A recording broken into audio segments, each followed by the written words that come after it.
Chapter 30. They didn't spend all their days on the island. They spent more than half of them wandering at will through the enchanted Muskoka country. Barney knew the woods as a book, and he taught their lore and craft to Valancy. He could always find trail and haunt of the Shywood people. Valancy learned the different fairy likenesses of the mosses, the charm and exquisiteness of woodland blossoms. She learned to know every bird at sight and mimic its call thuff never so perfectly as Barney. She made friends with every kind of tree. She learned to paddle a canoe as well as Barney himself. She liked to be out in the rain, and she never caught cold. Sometimes they took a lunch with them and went berrying strawberries and blueberries. How pretty blueberries were, the dainty green of the unripe berries, the glossy pinks and scarlets of the half-ripes, the misty blue of the fully matured. And Valancy learned the real flavor of the strawberry in its highest perfection. There was a certain sunlit dell on the banks of Mistawis along which white birches grew on one side, and on the other still, changeless ranks of young spruces. There were long grasses at the roots of the birches, combed down by the winds and wet with morning dew late into the afternoons. Here they found berries that might have graced the banquets of Lucullus, great ambrosial sweetnesses hanging like rubies to long, rosy stalks. They lifted them by the stalk and ate them from it, uncrushed and virgin, tasting each berry by itself with all its wild fragrance and sphered therein.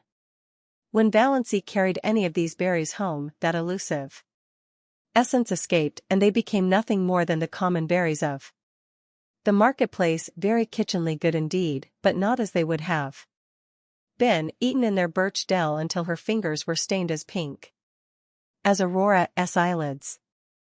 Or they went after water lilies. Barney knew where to find them in the creeks and bays of Mistawis. Then the Blue Castle was glorious with them, every receptacle that Valancy could contrive filled with the exquisite things. If not water lilies, then cardinal flowers, fresh and vivid from the swamps of Mistawis, where they burned like ribbons of flame. Sometimes they went trudging on little nameless rivers or hidden brooks, on whose banks naiads might have sunned their white, wet limbs. Then all they took with them were some raw potatoes and salt.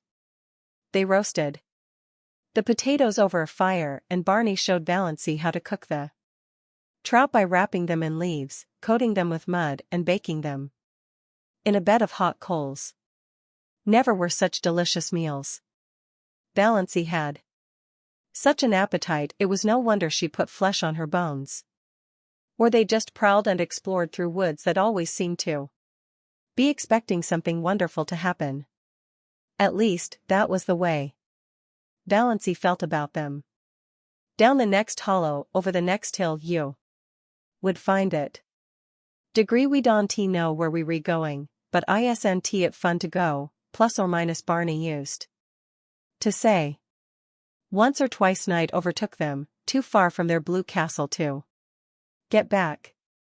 But Barney made a fragrant bed of bracken and fir boughs, and they slept on it dreamlessly, under a ceiling of old spruces with moss hanging from them, while beyond them moonlight and the murmur of pines blended together so that one could hardly tell which was light and which was sound. There were rainy days, of course, when Muskoka was a wet green land. Days when showers drifted across Mistawis like pale ghosts of rain, and they never thought of staying in because of it. Days when it rained in right good earnest, and they had to stay in. Then Barney shut himself up in Bluebeard's chamber, and Valancy read or dreamed on the wolfskins, with Good Luck purring beside her and Banjo watching them suspiciously from his own peculiar chair. On Sunday evenings, they paddled across to a point of land and walked from there through the woods to the little Free Methodist church. One felt really too happy for Sunday. Valancy had never really liked Sundays before. And always, Sundays and weekdays, she was with Barney. Nothing else really mattered. And what a companion he was. How understanding. How jolly. How Barney-like. That summed it all up.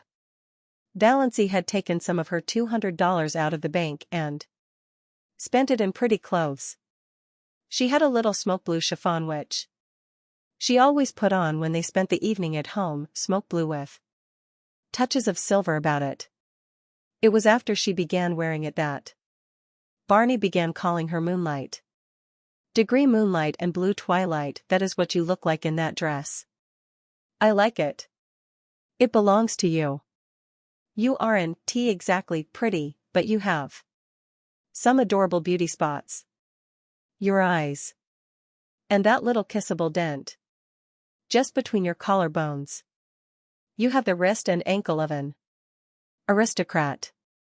That little head of yours is beautifully shaped. And when you look backward over your shoulder you maddening, especially in twilight or moonlight. An elf maiden. A wood sprite. You belong to the woods, Moonlight, you should never be out of them. In spite of your ancestry, there is something wild and remote and untamed about you. And you have such a nice, sweet, throaty, summery voice. Such a nice voice. For lovemaking. Plus or minus. Degree sure and ye v kissed the Blarney Stone, plus or minus, scoffed Valancy.